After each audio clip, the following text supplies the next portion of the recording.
Sekarang kita kembali diperlihatkan dengan orang-orang dari istana Feng Lei yang pada saat ini mengejar Xiao Yan, lalu di saat yang sama Xiao Yan yang baru saja berbalik dan berada di bahtera pada saat ini mengangkat sudut mulutnya, Xiao Yan pun tersenyum dan bergumam bahwa ikan telah mengambil umpan, sementara itu Chang Sue pada saat ini berbalik dan mengamati tindakan dari Xiao Yan. Dirinya melihat Xiao Yan yang tersenyum dan pada saat ini dirinya tidak mengerti apa yang dimaksud oleh Xiao Yan, namun dirinya berusaha keras untuk berpikir dan dirinya pada akhirnya menemukan mungkinkah Xiao Yan sengaja memprovokasi sekelompok orang ini untuk datang.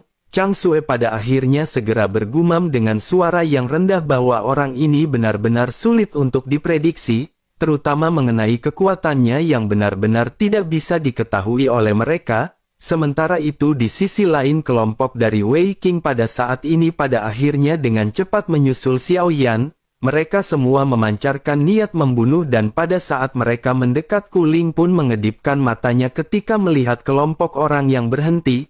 Kuling pada akhirnya bertanya bukankah ini adalah Wei Qing dari istana Feng Lei, apakah yang pada saat ini dirinya lakukan di sini? Melihat Kulin yang pada saat ini mengedipkan matanya ekspresi Wei Qing pun sedikit berubah, dirinya menyadari bahwa ini adalah sebuah kode yang diberikan oleh Kulin. Wei Qing pada akhirnya memandang ke arah mereka berempat dan berkata bukankah ini adalah orang-orang dari rumah lelang, mengapa mereka pada saat ini berada di sini? Melihat Wei Qing yang membuang-buang waktu dan tidak langsung mengerti kode dari Kulin dirinya pun seketika melotot dan Wei Qing pada saat ini tersadar. Kulin juga pada saat ini berkata bahwa mereka memiliki sesuatu urusan yang penting oleh karena itu sebaiknya Wei Qing pada saat ini membawa orang-orangnya pergi. Menanggapi hal tersebut Wei Qing yang mengetahui maksud dari Kulin pun seketika menangkupkan tangannya. Sosoknya berkata bahwa ternyata mereka adalah kenalan lama oleh karena itu maafkan dirinya karena mengganggu mereka semua. Setelah Wei Qing merespon dengan cepat pada saat ini sosoknya memutuskan untuk pergi namun sebelum dirinya bergerak pada saat ini dirinya menatap ke arah sosok yang berada di belakang Chang Sue. Xiao Yan terlihat santai dan tenang namun Xiao Yan pada saat ini melemparkan sesuatu di tangannya. Xiao Yan terus melemparkannya ke udara dan kembali menangkapnya dan benda itu membuat Wei Qing melotot. Benda ini adalah benda yang sebelumnya diinginkan oleh Lei Xuang. Benda ini adalah jimat batu guntur surgawi yang mereka inginkan. Wei Qing pada akhirnya tidak bisa menahan diri untuk tidak menggertakkan gigi dan menyebutkan nama jimat batu guntur surgawi. Mendengar hal tersebut Xiao Yan pun sedikit tersenyum dan Xiao Yan pada saat ini menggoda Wei Qing. Xiao Yan berkata ternyata benda ini bernama jimat batu guntur surgawi, sepertinya mereka tahu begitu banyak tentang hal ini, sepertinya mereka juga sangat menginginkan jimat batu guntur surgawi ini. Mendengar hal tersebut Wei Qing pada saat ini mencoba yang terbaik untuk menyembunyikan cahaya yang bersinar di matanya. Sosoknya pada akhirnya segera bertanya kepada Xiao Yan siapakah saudara ini mereka adalah orang-orang dari istana Feng Lei dan mereka bersedia menukarkan jimat batu di tangannya. Dirinya berharap saudara akan memenuhi keinginan mereka dengan menukarkan batu tersebut. Mendengar apa yang dikatakan oleh Wei Qing Xiao Yan juga pada saat ini mulai kembali berbicara perlahan. Xiao Yan berkata bahwa mereka semua tahu nilai benda ini dengan sangat baik. Selain itu Xiao Yan juga membutuhkan benda ini oleh karena itu benda ini tidak akan bisa diganti dengan harga berapapun dan apapun yang mereka tawarkan. Mendengar apa yang dikatakan oleh Xiao Yan mata Wei Qing tiba-tiba menjadi gelap dan dirinya tidak bisa lagi menyembunyikan tampilannya yang garang. Wei Qing pada akhirnya segera berkata jika begitu permasalahannya karena dirinya telah dengan sengaja mengeluarkan benda tersebut hanya untuk menggoda Wei Qing maka dirinya tidak bisa berdiam diri. Selain itu bahkan jika mereka tidak bisa mendapatkan benda ini istana Feng Lei pasti akan segera melacaknya bahkan jika Xiao Yan mendapatkan benda ini benda-benda ini pasti akan di luar jangkauannya. Mendengar apa yang dikatakan oleh Wei Qing ini Xiao Yan pada saat ini masih terus meledek ke arahnya. Xiao Yan berkata bahwa bukankah mereka berasal dari istana Feng Lei? Xiao Yan pada saat ini benar-benar ingin tahu alam tingkat tinggi manakah mereka berasal. Wei Qing pada saat ini langsung berkata bahwa mereka bukan berasal dari alam tingkat tinggi, namun meskipun begitu dengan kekuatan Dogat bintang 4 Xiaoyan mereka yakin Xiaoyan tidak akan bisa melindungi benda ini. Xiaoyan pun sedikit tersenyum dan berkata jika begitu permasalahannya mari mereka melihat apakah bisa melindunginya atau tidak. Xiaoyan pun sedikit menoleh menatap ke arah Wei Qing dengan tatapan yang tak tergoyahkan. Di sisi lain sosok Wei Qing juga pada akhirnya meraung dengan penuh amarah dan bergegas menuju ke arah Xiaoyan. Kulin juga pada saat ini benar-benar tidak bisa menghalanginya dan hanya bisa terdiam. Kecepatan dari Wei Qing ini benar-benar sangat cepat, tetapi meskipun begitu Wei Qing mengulurkan tangannya bergegas untuk mengambil batu di tangan Xiaoyan, sosoknya tiba-tiba terkejut. Di tengah-tengah 100% keyakinannya bisa mendapatkan batu tersebut, pada saat ini dirinya seketika menyadari tangannya menghilang. Wei Qing pun seketika berbalik dan dirinya menyadari bahwa tubuhnya pada saat ini telah terbagi menjadi 3 bagian. Sosoknya pada saat ini sedikit terkejut, tetapi meskipun begitu dengan kekuatan yang dimiliki oleh seorang Dogat tubuhnya pada saat ini bisa kembali menyatu. Wei Qing pada akhirnya menstabilkan sosoknya, tetapi pada saat ini dirinya segera mengangkat kepalanya dan menatap ke arah Xiaoyan yang tersenyum ramah. Mata Wei Qing pada saat ini kembali melotot melihat Xiaoyan yang melambaikan pedang berat misterius. Wei Qing pada saat ini berusaha sebaik mungkin untuk menahan serangan dari Xiaoyan dan benturan pada saat ini tidak bisa dihindari. Wei Qing benar-benar diserang oleh Xiaoyan dan pada saat ini tubuhnya benar-benar bergetar. Satu lengan Wei Qing pada saat ini benar-benar dihancurkan oleh Xiaoyan dan dirinya benar-benar merasa sangat terkejut. Meskipun lengannya pada saat ini berhasil kembali pulih, tetapi Wei Qing menyadari bahwa Xiaoyan bukan orang yang biasa-biasa saja. Sosoknya pada akhirnya segera berteriak kepada Xiaoyan agar Tuan mengasihaninya. Mendengar hal tersebut Xiaoyan pada saat ini sedikit tersenyum. Sesuatu yang memotong Wei Qing sebelumnya adalah benang emas pembunuh yang telah diatur oleh Xiaoyan. Alasan mengapa semua ini begitu mulus adalah karena Xiaoyan menggunakan jimat batu guntur misterius ini sebagai umpan. Hal itu pada akhirnya membuat Wei Qing kehilangan akal sehatnya dan dirinya benar-benar mengabaikan semuanya. Sementara itu di sisi lain Wei Qing pada saat ini benar-benar menyerah kepada Xiaoyan. Meskipun trauma seperti ini tidak akan berujung pada kematian, namun saat ini Wei Qing bisa merasakan nyawanya sepenuhnya benar-benar di tangan Xiaoyan. Wei Qing pada saat ini benar-benar gemetar meskipun kekuatan Xiaoyan hanyalah seorang Dogat bintang 4, namun pertempuran sebelumnya benar-benar menampilkan bahwa kekuatan Xiaoyan tidak bisa diremehkan. Sementara itu kembali ke Xiaoyan yang pada saat ini masih tersenyum dan mulai berbicara perlahan. Xiaoyan berkata bahwa membunuhnya sebenarnya tidak lagi masuk akal, oleh karena itu bagaimana jika mereka pada saat ini menukar uang dengan nyawa? Mendengar hal tersebut pada saat ini kelompok Chang Sue tiba-tiba memiliki garis-garis hitam di dahi mereka. Mereka pada saat sebelumnya pernah diancam oleh Xiaoyan dengan metode yang persis sama. Oleh karena itu ketika trik ini dikeluarkan kepada orang lain mereka merasakan perasaan yang familiar, tetapi meskipun begitu mereka pada saat ini tanpa sadar mengagumi apa yang dilakukan oleh Xiaoyan ini. Di sisi lain Wei Qing pada saat ini menjawab dengan tergesa-gesa tanpa ragu-ragu, dengan wajah pucat dirinya pada saat ini segera berkata bahwa itu bukanlah permasalahan. Dirinya memiliki 800 juta pil origin Qi dan apakah itu cukup? Mendengar apa yang dikatakan oleh Wei Qing, Xiaoyan pada saat ini mencubit dagunya dan bertanya apakah hanya itu? Melihat Xiaoyan yang pada saat ini benar-benar memeras Wei Qing, Chang Sue dan yang lainnya pada saat ini benar-benar semakin tercengang. Sementara itu Wei Qing pada saat ini segera berkata bahwa dirinya juga tahu beberapa informasi penting tentang jimat batu guntur surgawi. Selama Tuan membiarkannya pergi maka dirinya akan memberitahu Tuan segalanya. Xiaoyan pun mengangkat alisnya dan berkata jika informasi tersebut memang berharga Xiaoyan akan bisa mempertimbangkan hal tersebut untuk mengganti nyawanya.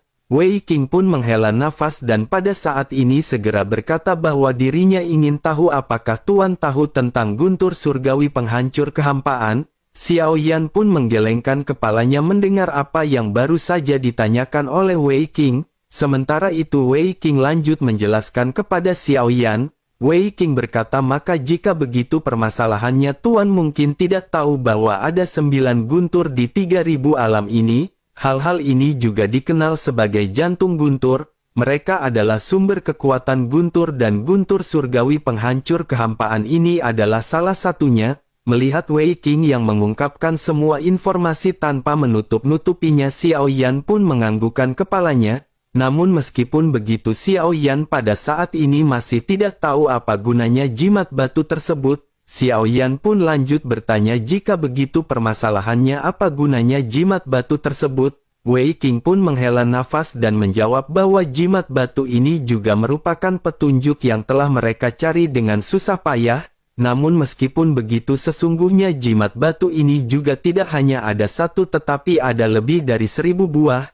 Hanya mereka yang memiliki jimat batu ini yang bisa memasuki negeri guntur yang aneh. Dikatakan bahwa guntur surgawi penghancur kehampaan ini ada di antara mereka. Xiao Yan pun terus bertanya kepada Wei Qing di manakah tempat dari negeri guntur yang aneh ini.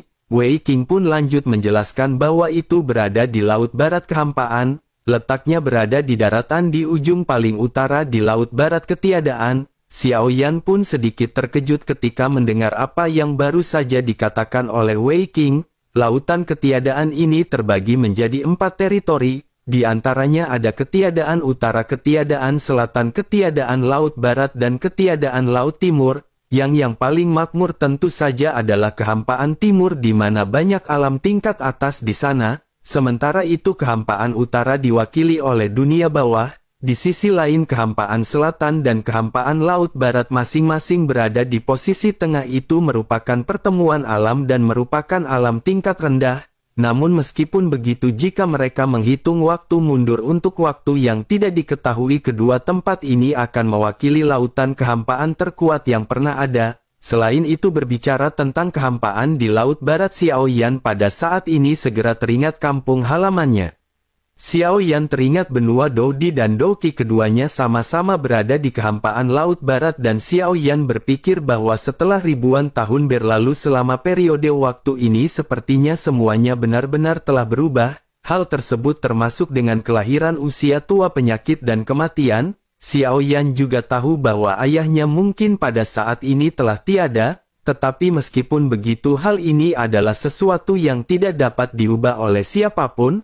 Xiao Yan pada akhirnya menghela nafas dan pada saat ini memantapkan dirinya. Xiao Yan lanjut berkata kepada Wei Qing karena dirinya telah memberi jawaban yang sempurna maka Xiao Yan akan mengampuni hidupnya. Mata Wei Qing pun tiba-tiba menunjukkan rasa terima kasih dan dirinya pada saat ini menghela nafas lega. Sementara itu Xiao Yan pada saat ini segera mengajak semua orang untuk segera pergi. Kelompok Chang Sue pada saat ini hanya bisa mematuhi apa yang baru saja diinstruksikan oleh Xiao Yan. Terlebih lagi mereka juga pada saat ini semakin yakin dengan kekuatan Xiao Yan. Bahkan Xiao Yan dengan kekuatan Dogat bintang 4-nya bisa menghancurkan 2 orang Dogat bintang 5. Pada akhirnya di atas bahtera Xiao Yan pada saat ini segera melemparkan cincin penyimpanan ke arah Chang Sue. Sambil tersenyum Xiao Yan pada saat ini segera mengungkapkan terima kasih atas bantuan Chang Sue sebelumnya.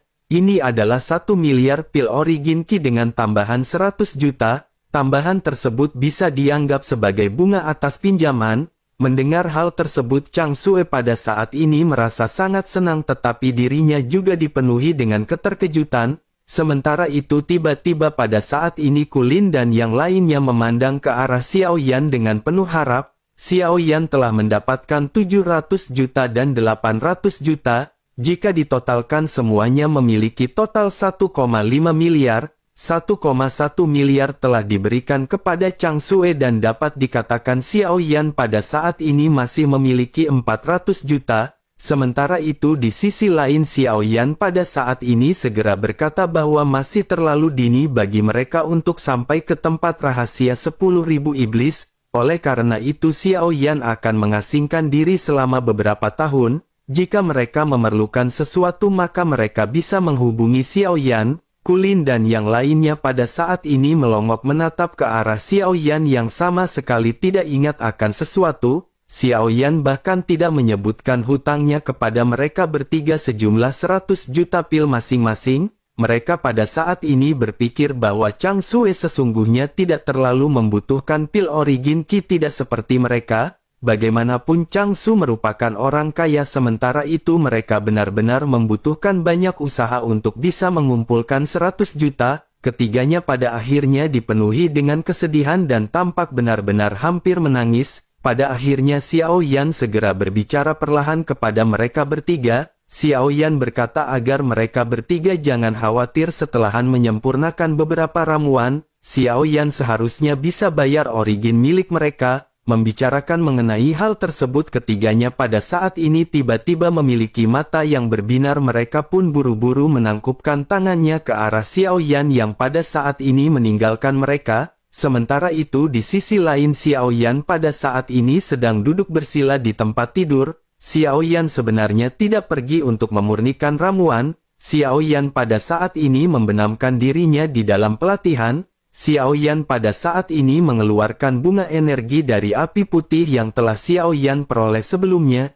Jantung api putih pada saat ini sepenuhnya telah setuju dengan Xiao Yan untuk bergabung. Saat jantung api putih mengikuti dan Xiao Yan pada saat ini terus tumbuh, jantung api putih juga menjadi lebih kuat dari apa yang bisa ditunjukkan pada awalnya. Xiao Yan pun dengan cepat segera memurnikan bunga dari jantung api putih.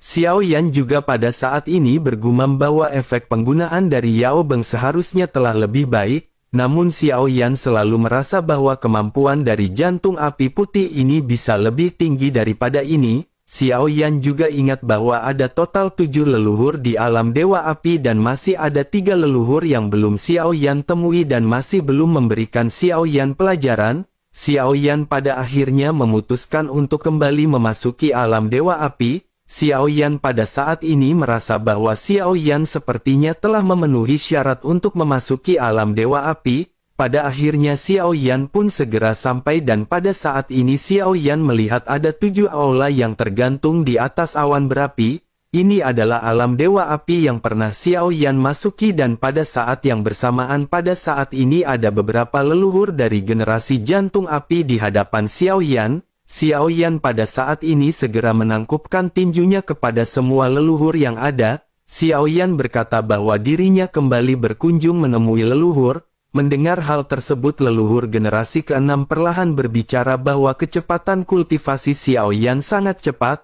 Tetapi meskipun begitu kendali atas jantung api putihnya masih kurang memiliki banyak daya tembak. Xiao Yan pun menganggukkan kepalanya dan pada saat ini tidak menyangkal perkataan dari leluhur generasi ke-6. Xiao Yan lanjut berkata bahwa dirinya datang ke sini untuk meminta beberapa pengalaman dari para leluhur. Leluhur generasi ke-4 pun segera berkata kepada Xiao Yan bahwa Xiao Yan telah melewati hingga ke generasi ke-4.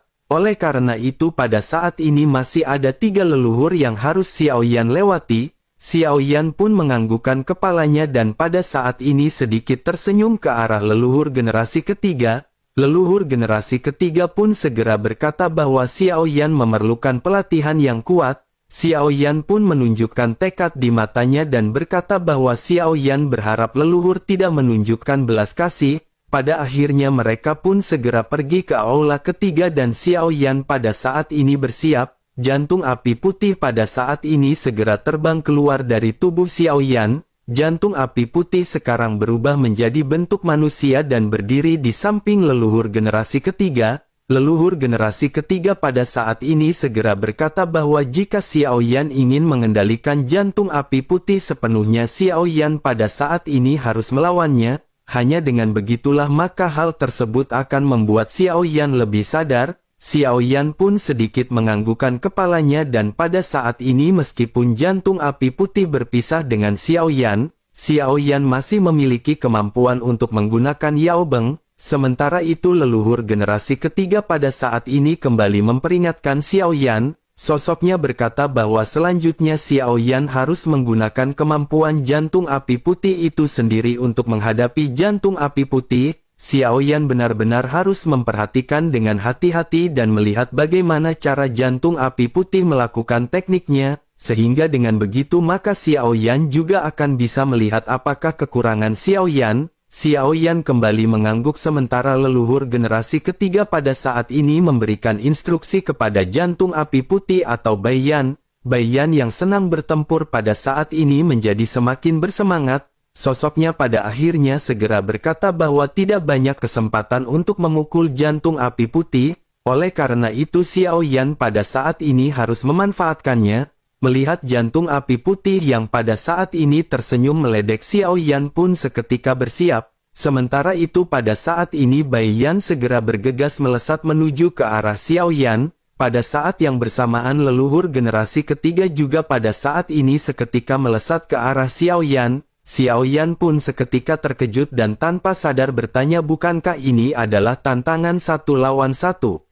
Leluhur generasi ketiga pun menunjukkan ekspresi gila di matanya dan berkata, bukankah pertarungan kelompok akan semakin memicu kekuatan Xiao Yan? Setelah selesai berbicara pada saat ini sosoknya bergabung bekerja sama dengan jantung api putih. Xiao Yan pun benar-benar terkejut dan pada saat ini Xiao Yan hanya bisa menggertakkan giginya. Di tengah-tengah keterkejutannya pada saat ini ledakan seketika terjadi. Xiao Yan benar-benar terlempar mundur dan menghantam dinding sebelum akhirnya memuntahkan seteguk darah. Xiao Yan pada akhirnya menstabilkan sosoknya dan Xiao Yan pada saat ini kembali mengeluarkan tekad di matanya. Xiao Yan pada akhirnya segera melesat menyerang ke arah keduanya. Namun meskipun begitu pada akhirnya Xiao Yan pada saat ini dipukuli dengan parah. Xiao Yan juga pada saat ini mengeluarkan Yao Beng dan telapak tangan cahaya matahari yang agung, namun hal tersebut tampaknya tidak berguna terhadap Bai Yan maupun leluhur generasi ketiga.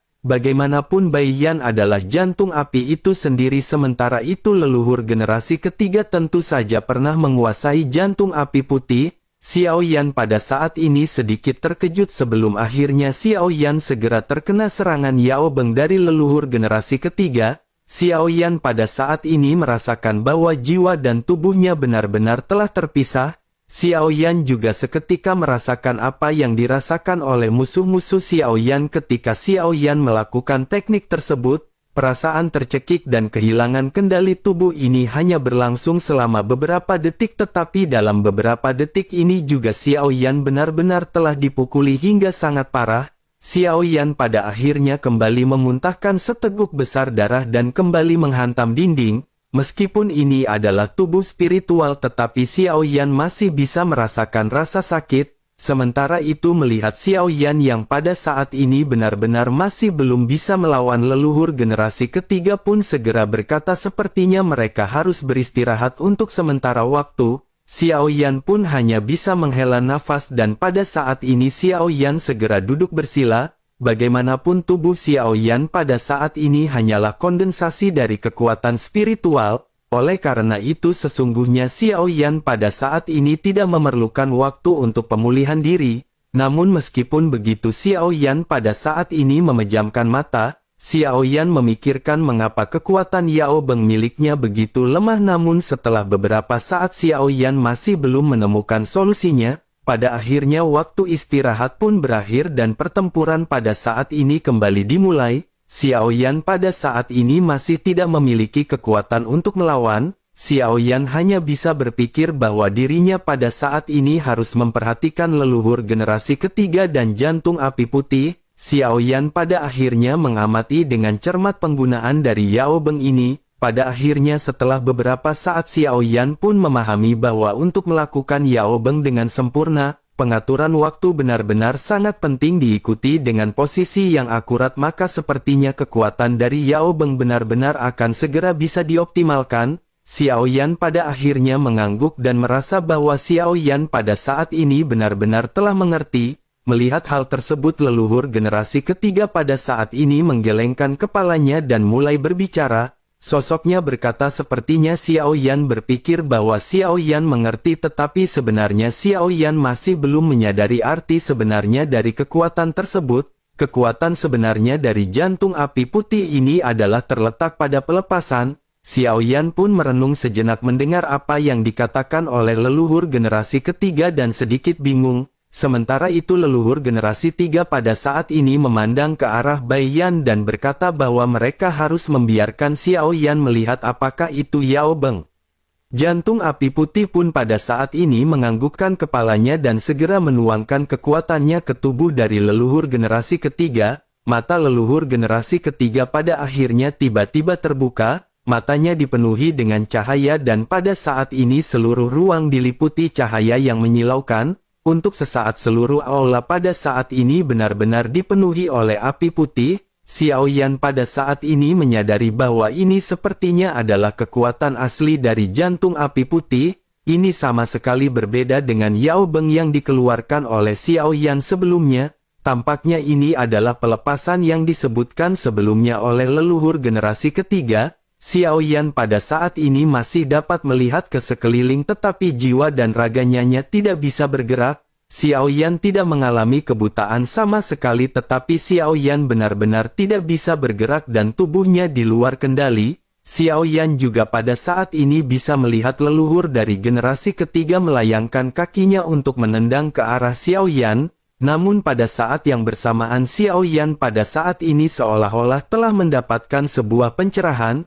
Xiao Yan pun segera menutup matanya dan sesaat kemudian begitu Xiao Yan membuka matanya pada saat ini Xiao Yan bisa melakukan hal yang sama seperti leluhur generasi ketiga sebelumnya. Seluruh aula pada saat ini kembali diliputi oleh lapisan api putih. Sosok leluhur generasi ketiga juga pada saat ini seketika membeku di udara. Matanya pada saat ini menyusut dan sesaat kemudian ketika dirinya tersadar, dirinya pada saat ini tanpa sadar bergumam bahwa Xiao Yan benar-benar memiliki kemampuan pemahaman yang luar biasa. Pada akhirnya sosoknya segera berkata kepada Xiao Yan bahwa Xiao Yan telah lulus ujian ini. Namun baru saja dirinya berbicara pada saat ini tinju Xiao Yan benar-benar melesat langsung ke wajahnya. Benturan keras pada saat ini segera terjadi dan leluhur generasi ketiga terlempar menghantam dinding. Sosoknya pada saat ini segera kembali bangkit dan dengan sedikit marah segera mulai berteriak. Sosoknya bertanya kepada Xiao Yan apakah Xiao Yan ingin membunuh gurunya. Xiao Yan pada saat ini hanya sedikit tersenyum masam setelah mendengar apa yang dikatakan oleh leluhur generasi ketiga. Xiao Yan pun lanjut menghela nafas sebelum akhirnya berlutut di tanah dan bersujud dengan berat. Xiao Yan berkata bahwa apa yang diajarkan oleh leluhur sangatlah bagus. Xiao Yan pada akhirnya telah merasa bahwa dirinya telah memiliki pemahaman yang baru tentang Bai Yan. Oleh karena itu dirinya pada saat ini benar-benar berterima kasih kepada leluhur generasi ketiga. Leluhur generasi ketiga pun hanya melambaikan tangannya dan mengutuk ke arah Xiao Yan dengan berkata agar Xiao Yan segera pergi ke leluhur generasi kedua. Xiao Yan pun hanya tersenyum melihat ekspresi dari leluhur generasi ketiga yang tampak kesal. Xiao Yan pada akhirnya memutuskan untuk pergi ke leluhur generasi kedua diikuti dengan para leluhur yang lainnya. Begitu Xiao Yan sampai Xiao Yan pada saat ini sedikit terkejut. Aula dari leluhur generasi kedua ini benar-benar berbeda dengan aula-aula sebelumnya. Tempat ini tidak tampak seperti aula, tetapi lebih tampak seperti surga. Tempat ini dipenuhi dengan bunga dan tanaman dan ada sebuah paviliun di mana sesosok sedang terlihat duduk dan bermain catur sendirian. Sosok leluhur generasi kedua ini pun seketika menyadari kehadiran dari Xiao Yan. Sosoknya lanjut berkata mengapa bocah ini tidak memberi hormat kepada leluhurnya. Xiao Yan pun sedikit tersenyum sebelum akhirnya Xiao Yan pada saat ini sedikit menangkupkan tangannya. Sementara itu leluhur generasi kedua pada saat ini segera bertanya kepada Xiao Yan apakah dirinya tahu caranya bermain catur. Xiao Yan pun menganggukkan kepalanya dan berkata bahwa Xiao Yan tahu sedikit, tetapi meskipun begitu permainan catur yang dapat menjebak leluhur selama ribuan tahun ini bagaimana mungkin bisa diselesaikan oleh junior. Leluhur generasi kedua pun sedikit tersenyum sebelum akhirnya lanjut berkata bahwa dirinya hanya bertanya apakah Xiao Yan mengerti atau tidak. Terlebih lagi sesungguhnya dirinya juga telah mengajari Xiao Yan mengenai apa yang dimaksud dan kekuatan apa yang dimiliki oleh jantung api putih. Oleh karena itu tidak banyak yang bisa dirinya ajarkan kepada Xiao Yan di sini. Akan tetapi dirinya harus memberi Xiao Yan peringatan. Begitu selesai berbicara sosoknya segera menunjuk ke posisi di hadapannya memberi isyarat agar Xiao Yan segera duduk. Xiao Yan yang menyadari hal tersebut pada saat ini pada akhirnya segera duduk di hadapan leluhur generasi kedua. Sementara itu leluhur generasi kedua pada saat ini lanjut menjelaskan kepada Xiao Yan. Sosoknya berkata bahwa meskipun jantung api putih kuat, Xiao Yan tentu tahu bahwa segala sesuatu memiliki pro dan kontra yang tidak relevan. Oleh karena itu suatu saat ketika Xiao Yan tidak dapat mengendalikan jantung api putih, Xiao Yan akan menerima konsekuensi yang tidak dapat Xiao Yan tanggung. Xiao Yan pun seketika sedikit bingung dan bertanya apa yang dimaksud dengan tidak bisa mengendalikannya. Apakah dirinya tidak akan bisa mengendalikan berbagai jenis janda tobrut atau kura-kura tengkurap lagi?